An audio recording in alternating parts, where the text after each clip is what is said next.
والعاقبۃ للمتقین والصلاۃ والسلام علی سید الانبیاء والمرسلین وعلی آلہ واصحابہ وازواجہ وآل بیتہ واولیاء امتہ اجمعین اما بعد فاعوذ باللہ من الشیطان الرجیم بسم اللہ الرحمن الرحیم سبحان الذی اسری بعبدہ لیلا من المسجد الحرام الی المسجد الاقصی الذی بارکنا حولہ لنریہ من آیاتنا انہ هو السمیع البصیر صدق اللہ مولانا العلی العظیم وبلغنا رسولہ النبی الامی الکریم ونحن علی ذلک لمن الشاہدین والشاکرین والحمد للہ رب العالمین۔ انتہائی واجب الاحترام سامعین ذی احتشام، گزشتہ جمعۃ المبارک کی نشست میں سورہ بنی اسرائیل کی پہلی آیہ مبارکہ کی روشنی میں جو کچھ معروضات آپ حضرات کو عرض کرنے کی کوشش کی تھی، یقیناً کچھ نہ کچھ اس کا حصہ آپ کی یادداشت اور آپ کے حافظے میں محفوظ ہوگا۔ یہ ماہ مبارک رجب شریف، رجب المرجب، مشہور روایت کے مطابق اس کی 27 تاریخ کو اللہ رب العزت نے اپنے محبوب علیہ السلام کو عظیم سفر پہ بلایا، جس کو سفر معراج مصطفیٰ کریم صلی اللہ علیہ وآلہ وسلم کے خوبصورت عنوان کے ساتھ اہل ایمان اور اہل اسلام یاد کیا کرتے ہیں، اور اس کا تذکرہ قرآن مجید فرقان حمید کے اندر 2 مقامات پر صراحت کے ساتھ اور 1 مقام پر کنایتاً اور اشارتاً ذکر ہوا ہے۔ ان 3 مقامات میں سے پہلا مقام سورہ بنی اسرائیل کی پہلی آیہ مبارکہ ہے، جس کے اندر بڑی ہی وضاحت کے ساتھ اللہ کریم نے رسول کریم صلی اللہ علیہ وآلہ وسلم کے سفر معراج مصطفیٰ کریم صلی اللہ علیہ وسلم کا وہ حصہ جس حصے کا تعلق زمین کے ساتھ ہے، زمینی سفر، اس کا ذکر خیر فرمایا ہے۔ چونکہ یہ سفر معراج رات کے وقت ہوا، رات کی تاریکی میں ہوا، اور سفر معراج کو رات کے وقت کرانے میں بھی کئی حکمتیں ہیں، جن میں سے چند ایک میں شاید گزشتہ جمعے پر عرض کر چکا تھا کہ اللہ رب العزت جس وقت اپنے بندوں کو کچھ خاص نعمتیں عطا فرمانا چاہتے ہیں اور ان میں سب کچھ شامل نہیں کرنا چاہتے، تو وہ نعمتیں اللہ کریم اپنے بندوں کو رات کے وقت عطا کرتے ہیں۔ ویسے بھی یہ سفر جو ہے، یہ سفر محبت ہے، یہ سفر عشق ہے، یہ سفر طلب ہے، یہ طالب اور مطلوب کے ملاقات کا سفر ہے، یہ عاشق اور مشوق کے ایسے مقام پر یکجا ہونے کا سفر ہے جہاں یکجائی تو ہے لیکن دوئی کا وہاں کوئی تصور نہیں ہے۔ جہاں دوئی کا تصور نہیں ہے، اس مقام پر 2 کا اکٹھا ہونا اور ان کا ملاپ ہونا اور ان کا صحیح معنوں کے اندر وہاں باہمی آپس میں ملاقات کرنا، چونکہ اس کا تعلق ہے، تو یہ محبوب اور محب کی ملاقات کے لیے رات کا وقت ہی زیادہ موزوں سمجھا جاتا ہے۔ اور گزشتہ جمعے پر میں نے عرض کیا تھا، اشارہ کیا تھا حضرت لوط علیہ السلام کی قوم پر جس وقت اللہ کریم نے عذاب نازل فرمانا چاہا، تو ان میں سے جو آل ایمان تھے، ان آل ایمان کو اللہ کریم نے چاہا کہ اس عذاب سے ہم بچا لیں، تو حضرت لوط علیہ السلام کو اللہ کریم نے حکم فرمایا فَأَسْرِ بِأَهْلِكَ بِقِطْعٍ مِّنَ اللَّيْلِ، میرے اوپر ایمان لانے والوں کو رات کے وقت لے کے چپکے سے نکل جاؤ تاکہ کسی کو کانوں کان خبر نہ ہونے پائے۔ تو چونکہ عذاب ہے اور عذاب سے نجات ایک نعمت ہے، اس نعمت کے عطا کے لیے اللہ کریم نے رات کے وقت کا انتخاب کیا۔ فرعون کے چنگل کے اندر بنی اسرائیل پھنسے ہوئے تھے، وہ بچوں کو زندہ قتل کر دیا کرتا تھا اور بچیوں کو اور عورتوں کو زندہ رکھا کرتا تھا۔ یہ بھی بچوں کو زندہ قتل کرنا یہ بھی ایک عذاب ہے، بچیوں کو صرف باقی رکھنا اور ان کے لیے کسی شوہر کو باقی نہ رکھنا یہ بھی ایک عذاب ہے۔ اس عذاب سے اللہ کریم نے حضرت موسیٰ علیہ السلام کے واسطے اور وسیلے سے بنی اسرائیل کو نجات دی، اور نجات دلانا یہ بھی ایک انعام تھا۔ اس انعام کے لیے بھی رات کے وقت کا انتخاب ہوا۔ آپ 5 نمازیں فرض لے کے بیٹھے ہوئے ہیں، آپ پر 5 نمازیں فرض ہیں۔ میں ایک خاص اب بات کرنا چاہتا ہوں جو پہلے اس ممبر پہ میں نے کم از کم بیان نہیں کی ہے۔ 5 نمازیں آپ ادا کرتے ہیں، کچھ نمازیں رات کے وقت ادا کی جاتی ہیں، کچھ نمازیں دن کے وقت ادا کی جاتی ہیں۔ ظہر اور عصر یہ دن میں ہے، اور عصر مغرب کی نماز اس کا کچھ حصہ دن میں شمار ہوتا ہے اور کچھ حصہ رات میں شمار ہوتا ہے۔ عشاء کی اور فجر کی نماز یہ رات کی تاریکی کے اندر ادا کی جاتی ہے۔ تو اللہ کریم یہ نماز بندوں سے پڑھوا کے بندوں کو مقام قرب اور مقام خاص پر لا کر خاص انعامات عطا کرنا چاہتا ہے۔ اس لیے اس نماز کو مومن کے لیے الصلاۃ معراج المؤمن قرار دیا گیا ہے۔ اور پچھلے جمعے پر میں نے عرض کیا تھا کہ یہ نعمت نماز کی صورت میں اور فرضیت کی صورت میں عطا کرنے کے لیے اللہ کریم نے یہ اہتمام فرمایا ہے کہ محبوب کو اس خاکدان عالم سے اٹھایا ہے، لام مقام کی خلوتوں میں بلایا ہے، اور وہاں جا کر آسمانوں پر بلا کر، آسمانوں سے اوپر لام مقام کی خلوتوں میں بلا کر کس مقام پر دنا فتدلی فکان قاب قوسین او ادنی۔ اللہ کریم نے یہ صرف نماز عطا نہیں کی ہے بلکہ نماز عطا کر کے آقا علیہ الصلوۃ والسلام کو اپنا قرب دیا ہے اور اپنا دیدار بھی عطا کیا ہے، اور دیدار بھی اس انداز میں عطا کیا ہے کہ قرآن پاک خود بول کے بیان فرماتا ہے ما زاغ البصر وما طغی۔ محمد پاک نے جس وقت اپنے سر کی آنکھوں کے ساتھ اللہ رب العزت کا دیدار کیا تو اس دیدار کی کیفیت میں اور اس کی ماہویت میں اور اس کے استغراق میں اور اس کے انہماک میں اور اس لذت میں ایسے سرکار محو ہوئے کہ آنکھ کو جھپکا تک بھی نہیں، آنکھ کو جھپکا تک نہیں۔ جس وقت آپ کسی شے کو دیکھنے میں ورطہ حیرت کے اندر ڈوب جاتے ہیں تو آپ کی آنکھیں جم جاتی ہیں، اور وہ جھپکنا اور پلکوں کا آپس میں ملنا اور آپس میں مل کر ایک دوسرے کو مبارکباد کہنا، اس کو بھی وہ بھول جاتی ہیں۔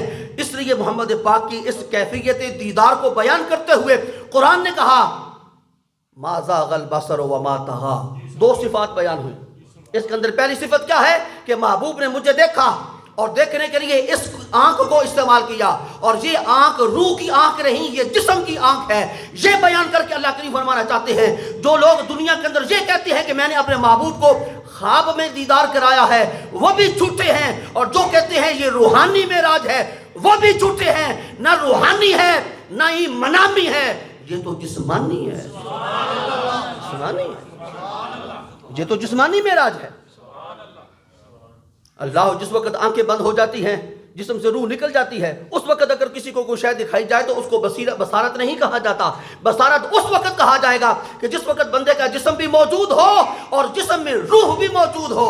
اور اس پر قرآن پاک کی دوسری دلیل میں یہاں قرآن پاک سے پیش کروں گا، جس کو سبحان الذی اسری بعبدہ کے ساتھ قرآن پاک نے تعبیر کیا ہے۔ تو وہاں پر اللہ کریم نے بیان فرمایا کہ میں نے اپنے محبوب کو دیدار کروایا ہے، اور دیدار کرتے ہوئے میرے محبوب نے ایسے میرے جمال جہاں آرا کو دیکھا ہے کہ سرکار کریم کی آنکھ مبارک آپس میں جھپکی بھی نہیں، بند بھی نہیں ہوئی، بس دیکھتے ہی چلے گئے۔ اور دوسرا کیا فرمایا وما طغی، اور محبوب اتنا مؤدب تھا، اتنا ادب والا تھا کہ محبوب نے فقط مجھے ہی دیکھا ہے، دائیں بائیں نہیں دیکھا۔ حد ادب کی وجہ سے نگاہ نہ ادھر ہوئی ہے نہ ادھر ہوئی ہے۔ وہاں تو دیکھنے کی بہت ساری چیزیں تھیں، بہت کچھ تھا دیکھنے کے لیے، اللہ کے انوار تھے، اللہ کی صفات تھیں، اللہ کی تجلیات تھی، یہ سب کچھ مشاہدے کے اندر آنے والی بات تھی۔ لیکن اللہ کریم جہاں پر فرما رہے ہیں کہ میرا محبوب اپنی محبت کے اندر یکتا ہے، اور اس کی یکتائی پر دلیل یہ ہے کہ میرے انوار بھی تھے، میری تجلیات بھی تھیں، وہ بھی قابل دید اور قابل مشاہدہ تھیں، میری صفات بھی تھیں، وہ بھی قابل دید تھیں۔ لیکن محمد پاک نے نہ میری صفات کو دیکھا ہے نہ میرے انوار کو دیکھا ہے۔ محمد پاک کی محبت غیرت والی محبت تھی، محمد کی نگاہ نے دیکھا ہے تو فقط خدا کو دیکھا ہے۔ ما زاغ البصر وما طغی، محمد پاک کی نگاہ کو اللہ کریم داد دے رہے ہیں۔ شاید میں بات سمجھا سکا ہوں، یقیناً سمجھا چکا ہوں۔ اور کوئی چھوٹا کسی بڑے کو داد دے تو سمجھ میں بات آتی ہے، لیکن جو اکبر ہے، اعظم ہے، جو اعلیٰ ہے، وہ اگر داد دے محمد پاک کو تو سمجھ میں بات آتی ہے کہ کوئی بڑا ہی دیکھنے کا انداز انوکھا اور نرالا تھا، جس انداز کو اللہ کریم نے بھی دیکھا اور دیکھ کر کہا محبوب ہمیں دیکھنے والوں نے تمنائیں کی تھی، رب ارنی، ہم نے اس لیے انہیں روک دیا تھا کہ جو جلوے محمد پاک کے لیے ہم نے رکھ رکھے ہیں یہ کسی اور کو دکھائے جانے کے قابل نہیں ہیں، یہ وقف ہے محمد پاک کے لیے۔ ہمارا دیدار صرف کرے گا تو محمد پاک کی آنکھ کرے گی، صرف وہ کرے گا، کیونکہ محمد پاک کے صرف آنکھ میں موجود نور کو ہم نے اپنے نور سے نہیں بنایا، بلکہ محمد پاک کے جسم اطہر کو ہم نے نور بنایا ہے اور اپنے نور سے بنایا ہے۔ محمد سراپا نور ہے، محمد پاک سراپا نور ہے، سر سے لے کے پاؤں تک نور ہے۔ محمد پاک کا دیکھنا بھی نور ہے، سننا بھی نور ہے، بولنا بھی نور ہے، ہاتھ میں کسی شے کو پکڑنا وہ بھی نور ہے۔ محمد پاک جس راستے پہ چل جاتے ہیں وہ ذرے جو محمد پاک کے قدموں کے تلے آتے ہیں ان کو بھی ہم نور علی نور بنا دیا کرتے ہیں۔ اور اللہ کریم فرما رہے ہیں کہ تم نے مشاہدہ نہیں کیا کہ دو روشنی کے منبع ہیں، ایک کا نام سورج ہے، ایک کا نام چاند ہے، دونوں ایک رات کے وقت چمکتا ہے، ایک دن کے وقت اجالے دنیا کے اندر پھیلاتا ہے۔ ان کو میں کبھی بھی نور علی نور نہ بناتا اگر ان کے دل میں محمد کی محبت اور اطاعت نہ ہوتی۔ ان کو میں منبع نور نہ بناتا۔ آج میں کسی اور انداز سے گفتگو آپ کے سامنے کر رہا ہوں۔ سورج کو میں سورج نہ بناتا، اسے میں سراج وہاج نہ بناتا، آفتاب کو میں ماہتاب نہ بناتا، اس کے اندر میں چمک نہ رکھتا، اس کے اندر روشنی نہ ہوتی۔ جیسے رات اندھیری ہے یہ چاند بھی اندھیرا ہوتا، اس سورج کو میں روشنی عطا نہ کرتا، یہ دنیا کے اندر آ کر اجالے نہ دیتا۔ میں نے دیکھا ان دونوں میرے مخلوقوں میں اے محمد پاک تیری محبت بھی ہے، تیری اطاعت بھی ہے، تو نے ہاتھ اٹھانے ہیں، اس ڈوبے ہوئے سورج نے واپس آ جانا ہے، تو نے انگلی کا اشارہ کرنا ہے، اس چاند نے تیری محبت میں تیری اطاعت کرتے ہوئے دو لخت ہو کے چاند نے ادھر آ جانا ہے، ادھر آ جانا ہے، اس لیے میں نے انہیں منبع نور بنایا ہے، اس لیے میں نے انہیں منبع نور بنایا ہے۔ میں تو کسی شے کو منبع نور بنا سکتا تھا، کسی شے کو بھی میں مصدر نور بنا سکتا تھا، کسی شے کو بھی میں قاسم انوار بنا سکتا تھا۔ میں کوئی محتاج تھا سورج کا؟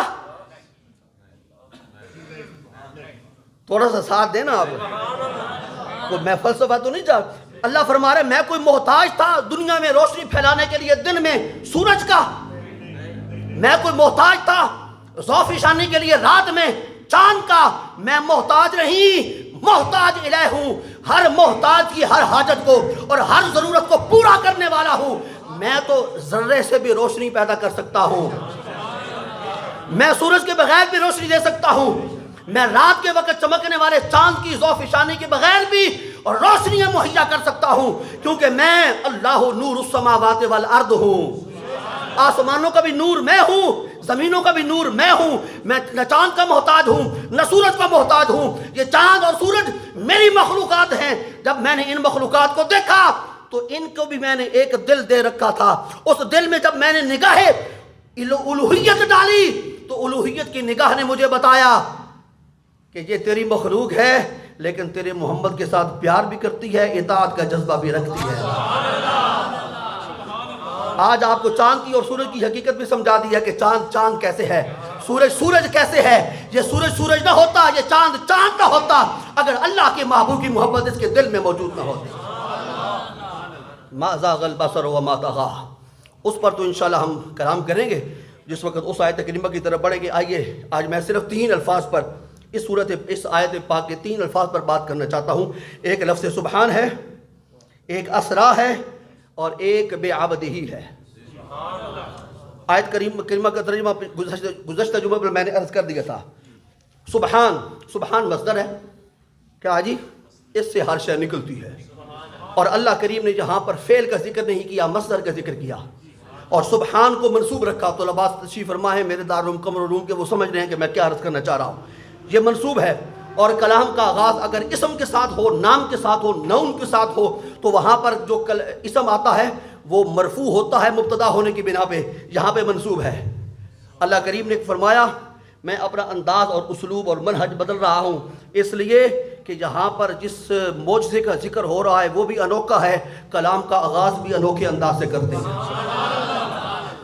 کلام کا انداز بھی انوکھے انداز سے کرتے ہیں۔ میں عرض کر دوں، یہ سورہ فاتحہ شروع ہو رہی ہے، وہاں الحمدہ پڑھتے ہیں یا الحمدو پڑھتے ہیں؟ الحمدو ہے نا، الحمدللہ رب العالمین۔ اور اگر میں بھی پڑھوں گا الحمدہ تو آپ کہیں گے حضرت آپ کو تو پڑھنا ہی نہیں آتا، آپ کو تو سورۃ فاتحہ نہیں آتی، وہ جو اسمبلیوں میں بیٹھنے والے ہیں انہیں سورہ اخلاص نہیں آتی، ہمارے ممبر پر بیٹھنے والوں کو سورۃ فاتحہ نہیں آتی۔ نہیں نہیں، یہاں سورۃ فاتحہ بھی آتی ہے، سورہ اخلاص بھی آتی ہے۔ ہم تھوڑا ہی اسمبلیوں میں بیٹھنے والے ہیں، ہم ممبر رسول پر بیٹھنے والے ہیں۔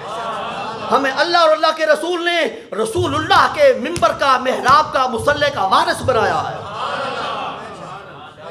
اور آج اس جمعے سے فائدہ اٹھاتے ہوئے میں آپ کو یہ بھی عرض کر کے اٹھنا چاہتا ہوں کہ جنت کے اندر کسی قرآن پاک کی سورت کا تلاوت کا شرف حاصل نہیں ہوگا سوائے 2 صورتوں کے۔ کوئی صورت قرآن پاک کی جنت کے اندر نہیں پڑھی جا سکے گی سوائے دو صورتوں کے. اپنے علم کے اندر اضافہ کر لیں، جن کو پتہ ہے وہ مجھے شاباش دے دیں. ایک سورت طٰہٰ ہے اور ایک سورہ یاسین ہے. یہ دو صورتیں پڑھی جائیں گی جنت کے اندر. نہ الحمد پڑھی جائے گی، نہ الف لام میم پڑھی جائے گی، نہ سورہ حامیم السجدہ پڑھی جائے گی، نہ تبارک الذی بیدہ الملک پڑھا جائے گا. میں ورطہ حیرت کے اندر ڈوب گیا. میں نے اپنے اساتذہ سے پوچھا ان دو صورتوں کے اندر کیا کمال ہے جس وجہ سے یہ دو صورتیں اہل جنت کو پڑھنے کی اجازت ہوگی. میں نے اپنے جس استاد سے پوچھا، اللہ کریم انہیں سلامت رکھے، اور جو دنیا سے چلے گئے اللہ کریم ان کی قبروں پر کروڑ ہا کروڑ رحمتیں نازل فرمائے، ایک ہی جواب دیا، اور وہ جواب کیا تھا کہ سورہ یاسین ہو یا سورہ طٰہٰ ہو، ان دونوں صورتوں کے اندر اللہ کریم نے اپنے محبوب کا جمال بیان کیا ہے.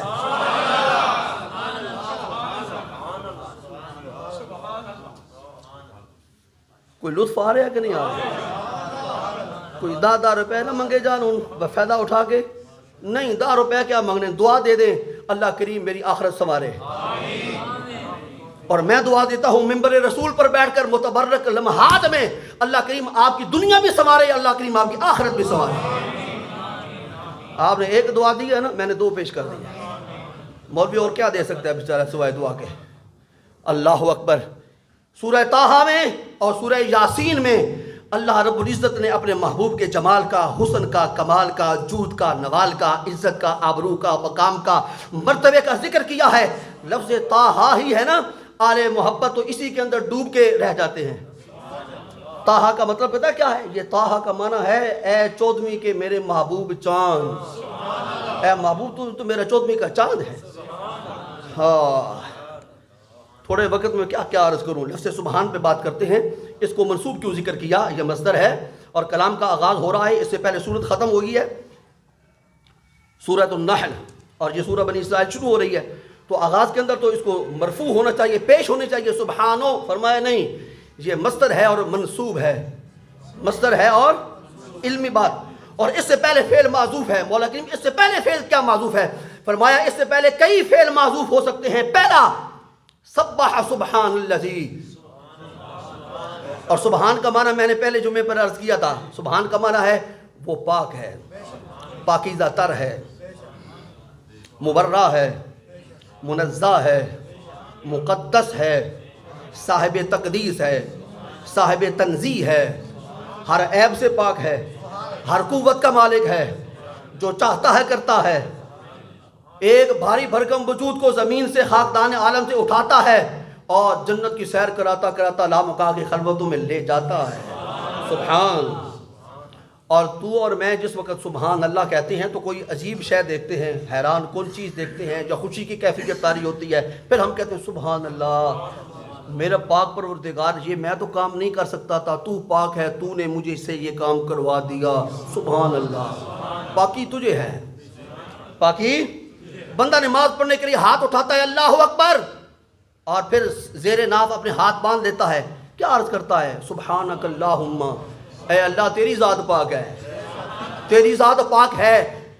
جملہ اہل تصوف کا عرض کر دوں، نماز کے آغاز کے اندر سبحان اللہ تیری پاکیزگی ہے. یہ جملہ کیوں بولا جاتا ہے؟ اس لیے کہ مولا کی تیرا کرم ہے، مجھ جیسے گندے کو بھی اپنی عبادت کے لیے تو نے بلا لیا. پاک تو ہے، اور مجھے سجدوں کی ضرورت ہے، تجھے سجدوں کی ضرورت کوئی نہیں ہے. جس وقت تجھے دنیا کے اندر کوئی بھی سبحان ربی الاعلیٰ کہنے والا نہیں تھا، تب بھی تو اعلیٰ تھا اعلیٰ کے نہیں. یہ اللہ کی صفات و ازلی ہیں، اللہ کی صفات ابدی ہیں، اللہ کی صفات شروع سے ہیں. جب لفظ شروع بھی نہیں بنا تھا تب سے اللہ کی صفات ہے. جب لفظ ختم بھی ختم ہو جائے گا پھر بھی اللہ کی صفات ہوں گی. ایسے ہی اللہ کی ذات بھی ہوں گی. اللہ کی صفات بھی ازلی اور ابدی، اللہ کی ذات بھی ازلی اور ابدی، اللہ کی ذات بھی قدیم، اللہ کی صفات بھی قدیم. اب اس پر بھی کبھی انشاءاللہ بات کریں گے کہ قدیم کس کو کہتے ہیں. یہ جی بڑا قدیم شہر ہے، خاک قدیم شہر ہے، اس کی تاریخ پڑھو نظر آ جائے گی، 200 سال 400 سال 600 سال پرانا ہے. اس کی کیا تاریخ ہے؟ اس کو قدیم نہیں کہا جاتا، اسے پرانا کہا جاتا ہے. اسے کوہنا کہا جاتا ہے، اسے اولڈ کہا جاتا ہے۔ اللہ قدیم ہے، وہ اس وقت سے ہے جس وقت وقت بھی نہ تھا، اس وقت سے ہے جس وقت کوئی شے گننے والی نہیں تھی، اور جس وقت کوئی شے گننے والی نہیں تھی اس وقت بھی اس کی صفات ان گنت تھیں۔ اور اب تیرے پاس کمپیوٹر آ گیا ہے، کیلکولیٹر آ گیا، تو اب بھی اللہ کی صفات کو نہیں گن سکتا۔ اور یار چھوڑ اللہ کی صفات کو، تو نے کیا گننا ہے، میں نے کیا گننا ہے۔ اللہ کریم اس قرآن پاک کے اندر دعویٰ فرماتے ہیں کہ اے بندہ مومن، جو میں نے تمہیں نعمتیں عطا کی ہیں، ان نعمتوں کو اگر تو گننے لگے گا تیرے سانس ختم ہو جائیں گے۔ وَإِن تَعُدُّوا نِعْمَةَ اللَّهِ لَا تُحْصُوهَا، تو میرے نعمتوں کو نہیں گن سکے گا۔ اللہ اکبر، سبحان۔ سب سے پہلے اس کا فعل جہاں پر جو معذوف ہے، جو جہاں پر چھپا ہوا ہے، جو مخفی ہے، کیونکہ میرا رب بھی مخفی ہے، اپنی ذات کے اعتبار سے مخفی ہے، اپنی صفات کے اعتبار سے ظاہر ہے۔ لطف نہیں لیا آپ نے، میں نے تو لے لیا ہے،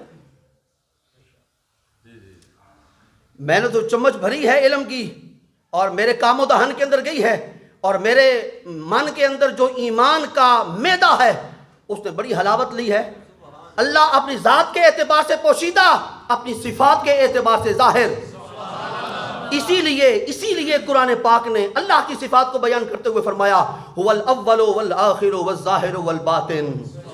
جو شے ظاہر ہوتی ہے وہ پوشیدہ نہیں ہوتی، جو پوشیدہ ہوتی ہے وہ ظاہر نہیں ہوتی، جو اول ہوتی ہے وہ آخر نہیں ہوتی، جو آخر ہوتی ہے وہ اول نہیں ہوتی۔ اللہ کی ذات ایسی ہے، اول بھی ہے، آخر بھی ہے، ظاہر بھی ہے، باطن بھی ہے۔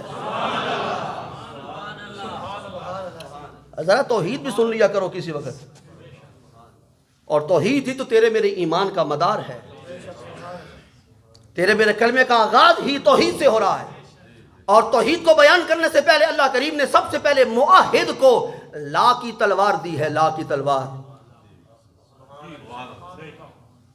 یہ لا الہ الا اللہ میں جو سب سے پہلے لا آتا ہے، یہ موحد کے ہاتھ میں غیر اللہ کو کڑا کما کرنے کے لیے تلوار ہے، تلوار۔ آج کیسی باتیں کرنی شروع کر دی بھی تو نے، نگار خانے میں طوطی کی آواز کون سنتا ہے؟ چلیں ہم اپنی بات کرتے جائیں گے، سننے والے سنتے رہیں گے، حظ لینے والے حظ لیتے رہیں گے۔ تو پہلے مقام پر یہاں پر لفظ ہے معذوف سبحہ۔ سبحہ کا معنی ہے تسبیح اس نے کی۔ کس نے تسبیح کی؟ جس وقت اللہ رب العزت نے اپنے محبوب کو زمین سے اٹھا کر لامکا کی خلوتوں میں بلایا تو پھر اللہ کریم نے خود ہی اپنی پاکی بیان کی، خود اپنی پاکی بیان کی، اللہ نے خود اپنی پاکی بیان کی۔ اور اس کے بعد دوسرا فعل معذوف ہے سبحو۔ اے لوگو، جن تک میرے محبوب کا یہ سفر معراج والا معجزہ پہنچا ہے، تم کیوں نہیں تسبیح بیان کرتے؟ تم بھی اللہ کی پاکی بیان کرو، اللہ تم بھی اپنی پاکی بیان کرو۔ اور جہاں پر تیسرا معذوف ہے سبحا کلو خلقن، جس وقت اللہ کریم نے خاکدان عالم سے اپنے محبوب کو لامکان کی خلوتوں میں بلایا تو جس شے کو اللہ کریم نے بنا رکھا تھا وہ اس سفر معراج پر آگاہ اور مطلع ہوئی، اور ان سب نے بیک زبان اللہ کی پاکی بیان کی، سب نے بیک وقت اللہ کی پاکی بیان کی۔ اللہ اکبر۔ آج اس پہ اور بھی کچھ باتیں ہیں لیکن میرا تو وقت ختم ہو گیا ہے جمعہ پڑھانے کا۔ ویسے نہیں، ویسے الحمدللہ زندہ سلامت آپ کے پاس بیٹھا ہوں، ہاں جی۔ اور جب تک اللہ نے چاہا قرآن کو بیان کرتے رہیں گے اور حدیث مصطفیٰ کو بیان کرتے رہیں گے۔ جب تک اللہ نے چاہا اللہ کی توحید کا ڈنکا بجاتے رہیں گے، اور محمد پاک کی عظمت، رفعت اور بلندی کا اور عوج کا اور کمال کا اور اللہ کی ذات کے ساتھ والہانہ محبت کا اور اللہ کریم کی بارگاہ اقدس کے اندر اپنے محبوب کو جو مقام قرب نصیب ہے اس کا چرچا کرتے رہیں گے، اور دعا کر کے جائیں گے اس دنیا سے، میں سو جاؤں یا مصطفیٰ کہتے کہتے، کھلے آنکھ صلی اللہ کہتے کہتے۔ کھلے آنکھ کا کیا مطلب ہے؟ کہ میں جب رات کو سوتا ہوں تو صبح اٹھوں تو میں صلی اللہ کہہ رہا ہوں؟ نہیں، میں بے وضو صلی اللہ کہتا نہیں ہوں۔ میں سو جاؤں اس سے مراد ہے مرنا، اور میں جب اٹھوں محشر کے میدان میں تو اس وقت میں قبر سے اٹھ رہا ہوں جلوہ مصطفیٰ دے کے میں صلی اللہ کہتا رہا ہوں۔ ہاں کچھ میرے اپنے مفاہیم اور تراجم ہوتے ہیں کسی شعر کو بیان کرنے کے لیے، میں شاعر کے کلام کا کوئی پابند تھوڑا ہی ہوں، اور اللہ کریم نے مجھے کوئی بند دماغ نہیں دیا۔ اللہ کریم نے ایسا عقل عطا کیا ہے کہ جو ایک شے کو دیکھ کے اس کے اندر جیسے پنجابی میں آپ کہتے ہیں نا ونڈ کرنا، وہ ونڈ کرنے کا طریقہ مجھے آتا ہے. اپنی تعریف نہیں کر رہا، اس کی عطا ہے، اس کی عطا ہے. اللہ اکبر. کوئی اور مولوی ہوتا تو انہوں پتہ نہیں 2-3 رکوع تھوڑے سامنے پڑھ جاتا. میں تو پہلی آیت دے پہلے لفظ وچوں نہیں نکلتا پیا. اللہ اکبر. حضرت امام اعظم رحمۃ اللہ تعالیٰ فرماتے ہیں میرے قرآن، یہ بڑے پلے باندھ لیجئے گا بات، یہ یعملون تعملون کرتے ہوئے قرآن پاک کی تلاوت کرنے والوں کو عرض کر رہا ہوں. امام اعظم فرماتے ہیں میرے قرآن پاک پڑھنے کے کئی انداز ہیں. کون؟ امام اعظم جو داتا علی حجویری کا امام ہے، جو خواجہ اجمیری کا امام ہے، جو کل ولیوں کا امام ہے، اسے امام اعظم کہا جاتا ہے. میں سارے اماموں کو سلام کرتا ہوں، امام ابو یوسف ہوں، امام محمد ہوں، امام احمد بن حنبل ہوں، امام شافعی ہوں، جتنے بھی امام ہیں سب کو میں سلام کرتا ہوں. لیکن ان سب کو یہ فیض علمی فقہ کا ملا ہے تو امام اعظم نعمان بن ثابت سے ملا ہے. وہی میرے امام ہیں، کیونکہ وہ میرے رسول کے غلام ہیں. جو ان کا غلام ہوتا ہے ہمارا امام ہوتا ہے، اور جن کا ان کے ساتھ تعلق کوئی نہیں ہے ہم اسے جانتے ہی نہیں ہیں. انہیں جانا، انہیں مانا، نہ رکھا غیر سے کام. انہیں جانا، انہیں مانا، نہ رکھا غیر سے کام. للہ الحمد میں دنیا سے مسلمان گیا. جی للہ الحمد، اللہ کی شکر ہے دنیا سے میں مسلمان. امام اعظم فرماتے ہیں میرے قرآن پاک پڑھنے کے کئی انداز ہیں. ایک میرا انداز یہ ہے کہ 7ویں دن قرآن پاک ختم کرتا ہوں. قرآن پاک کے 7 منزلیں ہیں، روز ایک منزل پڑھتا ہوں. تقریباً 7.25 7.5 پارے روز کے بنتے ہیں. 7 منزلیں قرآن پاک. فرمایا کچھ ایک میرا یہ انداز ہے. فرماتے دوسرا میرا انداز یہ ہے 1 ماہ کے اندر قرآن پاک ختم کرتا ہوں، روزانہ 1 پارہ پڑھتا ہوں. اور فرمایا ایک میرا انداز قرآن پاک پڑھنا کہ یہ ہے کہ اب سنیے گا، میں کوئی مبالغہ نہیں کر رہا، جو روایت میں نے پڑھی ہے وہی عرض کر رہا ہوں. ایک میرا قرآن پاک پڑھنے کا انداز یہ ہے کہ 23 سال ہو گئے ہیں، 20 اور 3 23 سال ہو گئے ہیں. ایک آیت کریمہ کو پڑھ رہا ہوں اور اس میں سے معانی اور مفاہیم نکل رہے ہیں، ختم ہونے کے کام نہیں، ختم نہیں ہو رہا ہے، اور اسی آیت کے اندر میں لگا ہوا ہوں. اس کو قوت استدلالیہ کہتے ہیں، اس کو قوت استخراج کہتے ہیں. یہ ہے قرآن پاک سمندر، اس کے سمندر کے اندر موتی موجود ہیں، اور کوئی امام اعظم جیسا ہو تو 23 سال لگیں گے اور ایک آیت کریمہ کے اندر موجود موتی بھی امام اعظم نہ نکال سکیں گے. اللہ کا کلام ہے بھائی، تیرا میرا کلام تو تھوڑا ہی ہے. تیرے میرے کلام کے اندر تو معنویت ہی کوئی نہیں ہوتی ہے. تو یہ تو معانی اور اسرار اور رموز اور مفاہیم اور مرادات اور اللہ کی منشا اس کے ساتھ بھرا ہوا کلام. اللہ اکبر. وقت ختم ہوا دوستو. رات کے وقت کا انتخاب ہوا سفر معراج کے لیے، اور رات خاص انعامات کے تقسیم کا وقت ہے. نماز آپ پڑھتے ہیں نا، کچھ نمازیں دن میں کچھ رات میں. رسول کریم صلی اللہ علیہ وآلہ وسلم پر 6 نمازیں فرض تھیں. میں نئی نہیں بات کر رہا، صرف آپ کو پڑھایا ہوا جو اساتذہ کا پرانا سبق ہے اسے یاد دلا رہا ہوں، اور اس کا ذکر 15 پارے کے اندر موجود ہے. وَمِنَ اللَّيْلِ فَتَهَجَّدْ بِهِ نَافِلَةً لَكَ عَسَىٰ أَن يَبْعَثَكَ رَبُّكَ مَقَامًا مَحْمُودًا. یہ چھٹی نماز محمد پاک پر فرض تھی، سرور کائنات پر. اور تو کہتا ہے میں حضور کی طرح ہوں اور حضور میری طرح ہے. تو 5 نمازیں لے کے بیٹھا ہوا ہے، وہ 6 پڑھتے ہیں. تو نماز جو اللہ کی عبادت ہے اس کے اندر بھی تیری مساوات اور تیری برابری ثابت نہیں ہوتی. تو دیگر مقامات تو اور ہیں. اب ایک میرے پاس وقت ہوتا تو میں بے عبد ہی کے لفظ پہ بات کرتا اور قرآن پاک کے ایک آیت کریمہ 7 بیان کرتا کہ اللہ کریم نے دیگر انبیاء کو بھی عبدہ یا عبدنا کے ساتھ ذکر کیا ہے، لیکن اس کے بعد ان کا نام لیا ہے.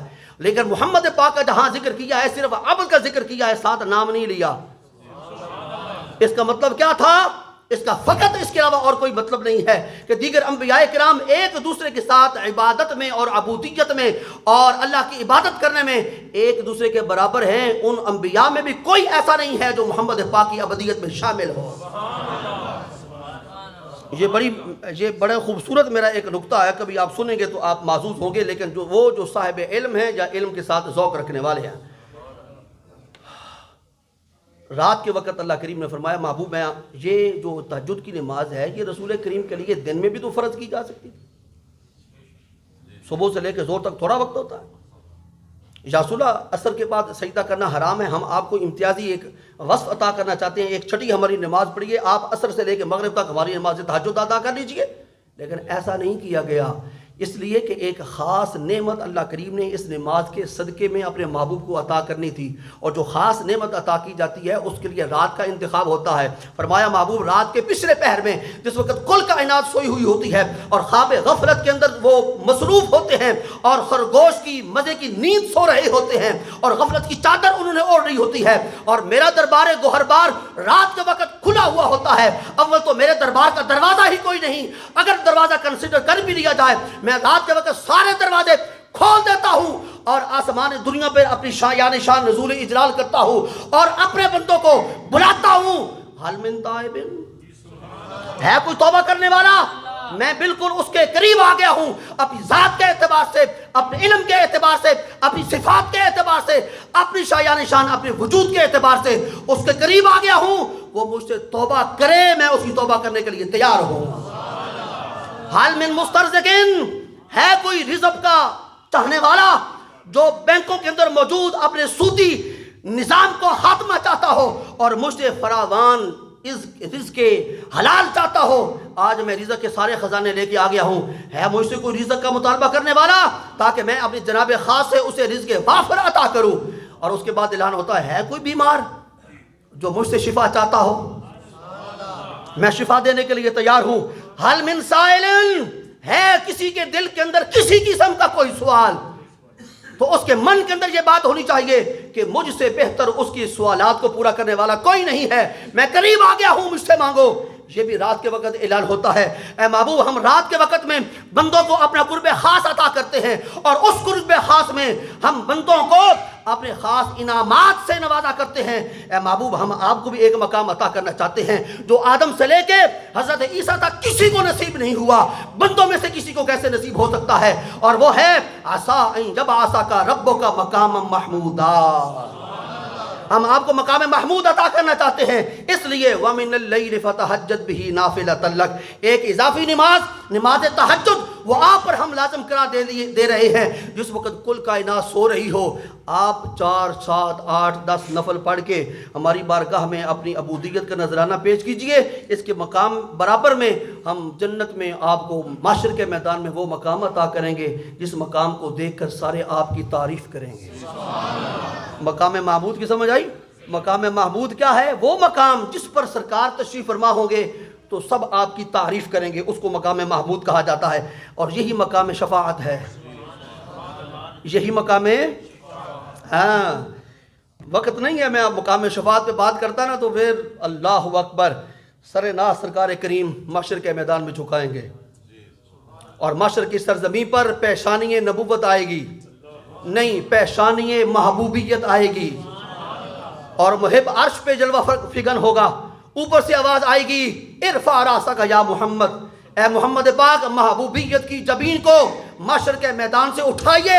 آج تو محشر کا میدان آپ کی جبین کو چومنا چاہتا ہے، لیکن آپ اٹھائیے، سل توتا، مانگیے آپ کو عطا کیا جائے گا، کل تسمع، آپ بیان کرتے چلے جائیے، ہم آپ کی بات کو سنتے چلے جائیں گے، اشفا، آپ سفارش کیجئے تو شفا، آپ کی سفارش کو قبول کیا جائے گا۔